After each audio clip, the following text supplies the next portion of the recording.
Selamat pagi, Ibu Guru. Selamat pagi, Bapak Guru. Selamat pagi, teman-temanku. Selamat pagi untuk semua. Kita sambut hari ini dengan senyuman. Jangan malas, harus semangat. Cheer up and let's go, go, go, go, go. Kita semua pasti bisa. Ku buka buku, ku raih ilmu dengan belajar sungguh-sungguh. Harus semangat biar jadi smart. Lalu aku jadi orang hebat.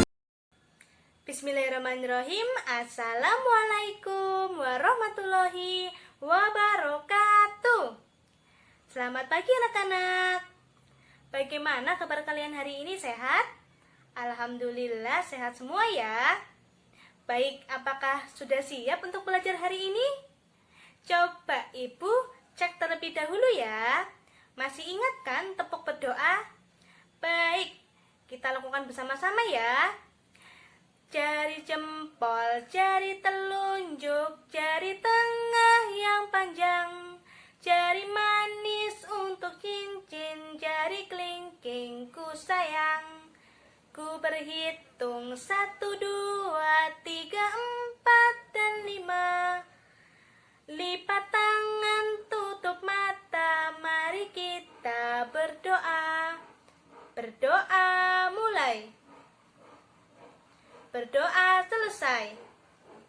Baik, apakah hari ini ada yang tidak berangkat? Coba Ibu presensi terlebih dahulu ya.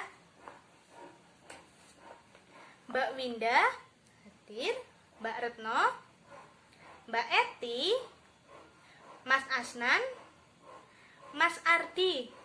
Alhamdulillah masuk semua ya hari ini. Nah, agar kita makin bersemangat untuk belajar, kita tepuk semangat terlebih dahulu yuk. Tepuk semangat. Semangat. Semangat. Baik, adakah yang masih ingat kemarin kita sudah belajar apa saja ya? Iya, betul Mbak Nur. Kita sudah belajar pada tema 7, yaitu tentang peristiwa dalam kehidupan.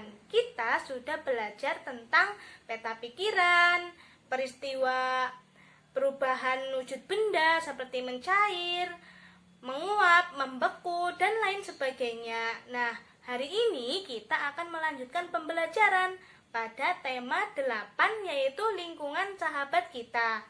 Pada subtema 1, pembelajaran ke-1, dengan tujuan pembelajaran yang pertama, siswa dapat menyebutkan peristiwa-peristiwa dan tindakan pada teks non-fiksi dan menuliskan pada peta pikiran dengan benar. Yang kedua, siswa mampu mengidentifikasi manfaat air bagi manusia, hewan, dan tumbuhan dan membuat peta pikiran tentang manfaat air tersebut. Nah, sekarang Ibu ingin bertanya, tadi ketika kalian berangkat sekolah, adakah yang sudah sarapan? Wah, semuanya sudah sarapan ya. Nah, biasanya kalau kita setelah sarapan, kita melakukan apa ya? Betul Mbak Eti, kita mencuci piring, ada juga yang minum air, ada juga yang minum susu. Nah, semua kegiatan tersebut pasti memerlukan air. Nah, anak-anak, air ternyata memiliki peranan yang sangat besar bagi kehidupan kita. Nah, jadi kita harus bisa memanfaatkan air dengan baik dan benar. Nah, sekarang coba kalian perhatikan gambar berikut ini. Ini gambar apa ya, anak-anak? Betul, gambar orang sedang mengambil air. Nah, Ibu memiliki cerita tentang orang yang sedang mengambil air. Adakah yang ingin membacanya? Baik, sekarang buka bukunya pada halaman 2 ya anak-anak. Nah, di situ terdapat bacaan tentang demi air bersih, warga Wabarobo rela berjalan sejauh 15 km. Nah, bacaan ini merupakan salah satu contoh dari bacaan teks non-fiksi. Nah, sebelum kalian membaca bacaan tersebut, kalian harus mengetahui terlebih dahulu apa itu teks non-fiksi.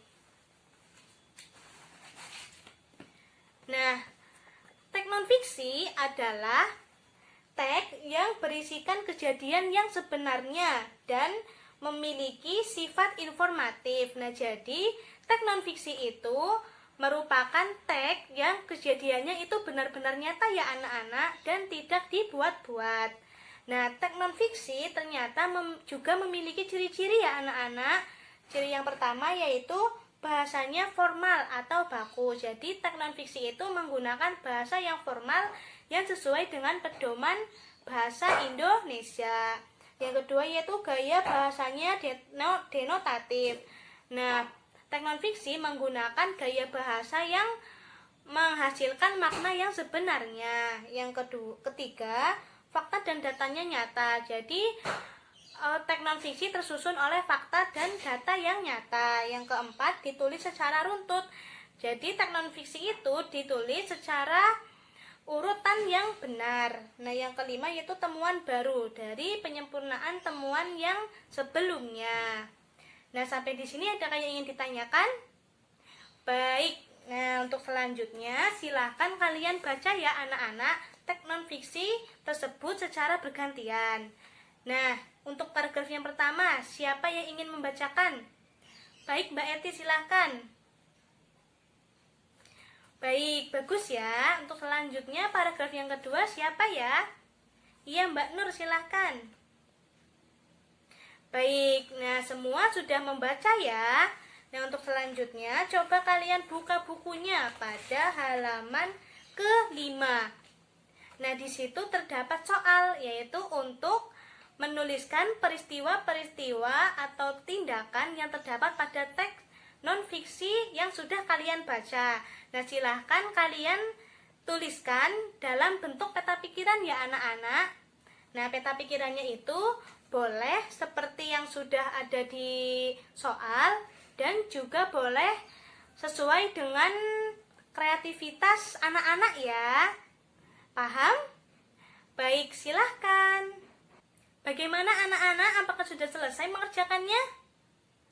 Baik, coba siapa yang berani menunjukkan hasil dari mengerjakannya?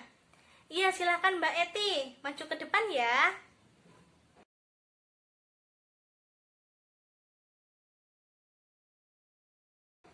Wah, bagus sekali ya Mbak Eti. Kita kasih tepuk tangan untuk Mbak Eti ya anak-anak. Nah, sekarang kita bahas bersama-sama ya. Untuk pertanyaan yang pertama, peristiwa apa yang terjadi? Ayo, siapa yang bisa menjawab? Betul, warga di desa Wabarobo harus menempuh perjalanan yang jauh untuk memenuhi kebutuhan air bersih. Untuk pertanyaan yang kedua, di mana peristiwa itu terjadi? Iya, betul, di Kelurahan Wabarobo, Kecamatan Beto Amri, Kota Bau-Bau, Sulawesi Tenggara. Untuk pertanyaan yang ketiga, apa penyebab peristiwa itu terjadi? Iya, peristiwa itu terjadi karena Kelurahan Wabarobo terletak di dataran tinggi. Nah, dataran tinggi biasanya akan sulit untuk memperoleh air. Nah, berdasarkan bacaan tersebut dapat disimpulkan bahwa air memiliki peranan yang penting ya anak-anak, sampai-sampai ada warga yang harus menempuh perjalanan yang jauh demi untuk mendapatkan air bersih. Nah, bukan hanya itu, air juga memiliki manfaat, baik itu bagi manusia, hewan, dan tumbuhan. Kira-kira apa saja ya manfaatnya? Iya, betul. Air dapat digunakan oleh manusia dan hewan untuk minum, di mana untuk memenuhi kebutuhannya sehari-hari ya anak-anak. Tanpa air, hewan dan manusia bisa saja sampai meninggal dan tidak bisa melangsungkan kehidupannya dengan baik. Nah, adapun manfaat air bagi tumbuhan yaitu dapat digunakan untuk menyiram tumbuhan agar tumbuhan dapat hidup subur dan sehat. Nah, untuk selanjutnya, Ibu akan bagi kalian ke dalam beberapa kelompok. Nah, di dalam kelompok tersebut terdiri dari 3-4 orang ya anak-anak. Silakan kalian bagi sendiri-sendiri. Paham? Baik, apakah sudah selesai membaginya anak-anak? Baik, sekarang coba kalian buka bukunya pada halaman ke-5. Nah, di situ terdapat soal yaitu untuk mendiskusikan manfaat air bagi manusia, hewan, dan tumbuhan. Nah, silakan kalian diskusikan dan nanti hasilnya dituliskan pada peta pikiran ya anak-anak. Peta pikirannya boleh seperti yang ada di buku dan boleh juga sesuai dengan kreativitas masing-masing. Paham? Baik, nah Ibu bagikan kertasnya ya. Silahkan. Bagaimana anak-anak? Apakah sudah selesai mengerjakannya? Baik, nah sekarang silahkan kalian presentasikan hasil dari diskusi kalian kepada kelompok lain ya anak-anak. Seperti itu, paham? Baik, silahkan. Untuk selanjutnya kita bahas bersama-sama ya anak-anak. Nah, ini merupakan hasil diskusi dari kelompok 3. Nah, apa sih fungsi air bagi manusia? Yang pertama yaitu untuk minum, yang kedua untuk memasak. Jadi air digunakan untuk memenuhi kebutuhan manusia. Yang ketiga membersihkan tubuh agar tubuh selalu bersih dan sehat. Yang keempat mencuci bahan makanan dan pakaian. Lalu apa fungsi air bagi tumbuhan? Nah, fungsi air bagi tumbuhan yaitu digunakan untuk proses fotosintesis, yaitu untuk membuat makanannya sendiri.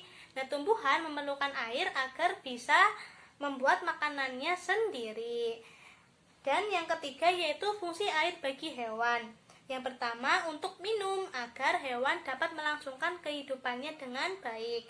Yang kedua yaitu membersihkan diri. Dan yang ketiga tempat hidup hewan air. Nah, seperti itu ya anak-anak.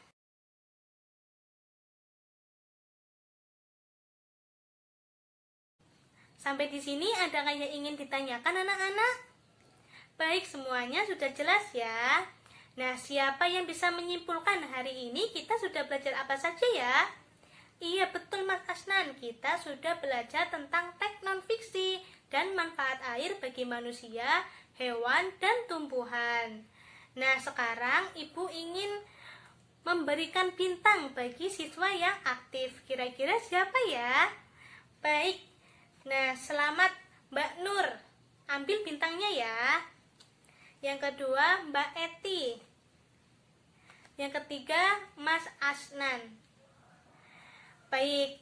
Nah, sebelum menutup kegiatan pembelajaran pada siang hari ini, Ibu akan memberikan tugas rumah, yaitu silakan anak-anak kerjakan halaman 7 dan 8.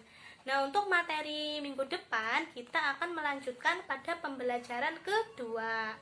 Adapun amanat yang dapat kita ambil dari pembelajaran kali ini yaitu kita harus memanfaatkan air dengan sebaik mungkin dan menjaga kelestarian air karena air sangat penting bagi kehidupan. Nah, untuk menutup kegiatan pembelajaran pada siang hari ini, marilah kita berdoa terlebih dahulu. Berdoa dimulai. Berdoa selesai. Sekian, terima kasih. Wassalamualaikum warahmatullahi wabarakatuh.